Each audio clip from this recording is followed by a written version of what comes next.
Hey, we are Credit is life. and I want to talk to you about strategies for real estate, particularly when you first get in. I heard a really good strategy, and this was the crux of why I wanted to make this video. It was a strategy that seems so simple, but it really had a lot of bearing on me.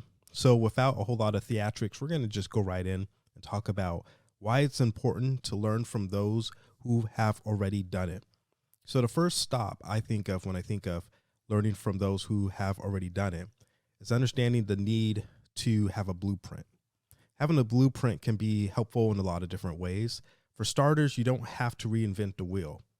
It's always nice to take a concept that you understand and know, and then add your own little philosophies to it, tweak it, custom make it for you.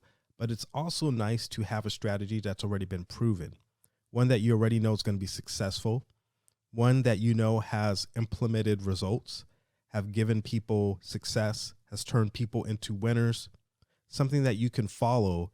And if you follow the rules, you follow the guidelines, there's a good chance you have an opportunity to be successful. Now, a lot of times when we don't have a blueprint, we're just going in the dark. We really don't know if we're going to be successful with a venture or not. We are just kind of in limbo.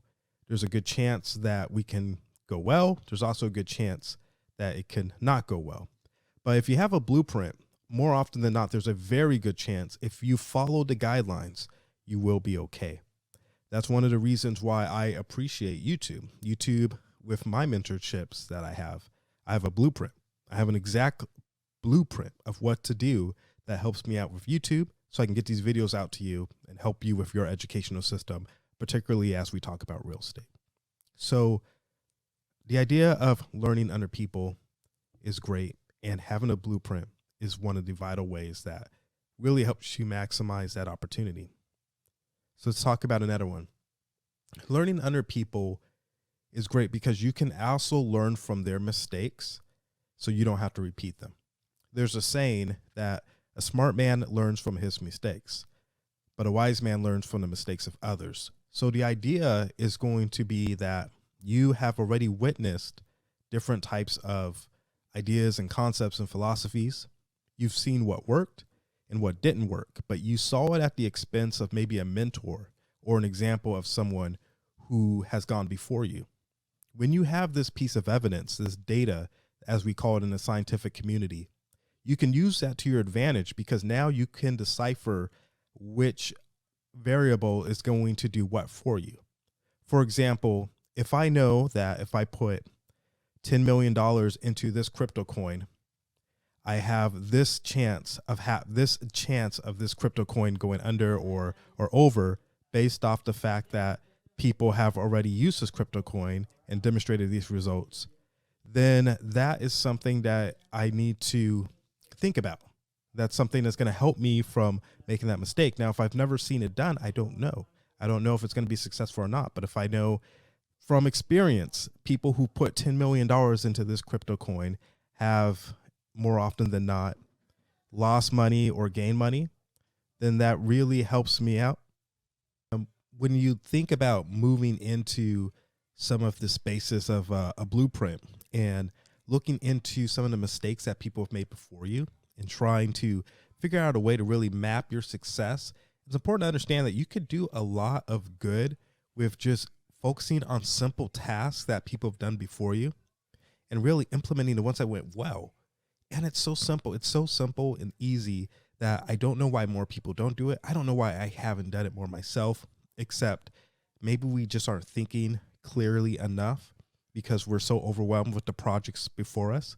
But particularly with real estate, there isn't a whole lot of things that you really should be focusing on at the beginning, besides a few of the basic steps that you're going to be outlined, whether that's getting an HFA or conventional loan or coming up with the down payment, establishing some form of credit, getting co-signers if necessary, looking into what you would like to do as an investor, as maybe a homeowner, what you would like to do in the future. If you can get around people who've accomplished some of these goals and learn from them, follow their models, I mean, you can really come up pretty big in the real estate world. It's very possible for you to do a really good job and have a great time doing it and to make plenty of income in the process as an investor and really benefit from it. Or if you just want to be a homeowner, follow those recipe steps. I think a lot of times we get caught up in the dream of creating something, which is a beautiful thing. I love to create, whether it's making pasta or whether it is doing some work on a guitar. It's a beautiful thing to come up and create. But one thing I've learned from following a recipe is that you can throw things in once you already establish a foundation, whether that is making pasta. Say you're making pesto and you get the noodles, you get them boiling in water. You make sure that they boil for a certain amount of time so they have the right texture. They're soft enough but still hard enough. Then you take the pesto, basil, you put it on. What I like to do is I like to take peanuts and chop them up. Sometimes maybe even almonds, chop them up really fine, almost like a paste, and just mix that on with the pesto. And I got a little bit extra. And one time I overdid it. I took the almonds and I chopped them up and I threw that on the pesto, and it was just too much of it. I didn't really enjoy it like I have before. So I said, I'm going to take off a little bit, and it was a perfect pesto. But for the most part, fundamentally, I followed the exact recipe. I didn't just throw away the exact time that I boiled the water. I didn't throw away the exact amount of water I boil. I didn't throw away the exact amount of noodles I can fit in that pan. I didn't throw away the use of using a hot stove versus doing something like a fire outside. You're going to want to follow a tangible recipe. The same with guitar work. When I'm on a guitar and I'm playing specific guitar solos or whatnot, I use my scale knowledge, the pentatonic scale, a pentatonic scale, the major scale, the minor scale, the modes from Dorian to Mixolydian. And I use these scales to help me use my creativity and divert from it. And makes music that sounds good, but based off that fundamentals. So the same thing applies when we are doing these investment deals, particularly things like real estate.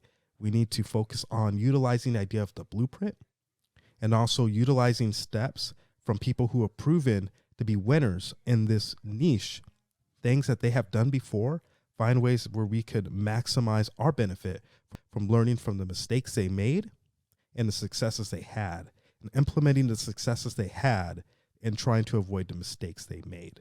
So hopefully you found this information useful. At this point, I'm going to ask that you please like the video, subscribe to the channel, and leave a comment. I would love for us to have a really good back and forth about this subject. I'm obviously pretty fired up about it, excited. I'm ready to get to work right now. If you don't have a community of people who are talking about personal credit or real estate, this is a place for you to have that opportunity. So make sure you subscribe to the channel and hit the notification bell so that you could be in alignment with us so that you can have opportunities to have these discussions. So please be well, and we will see you soon on the next one.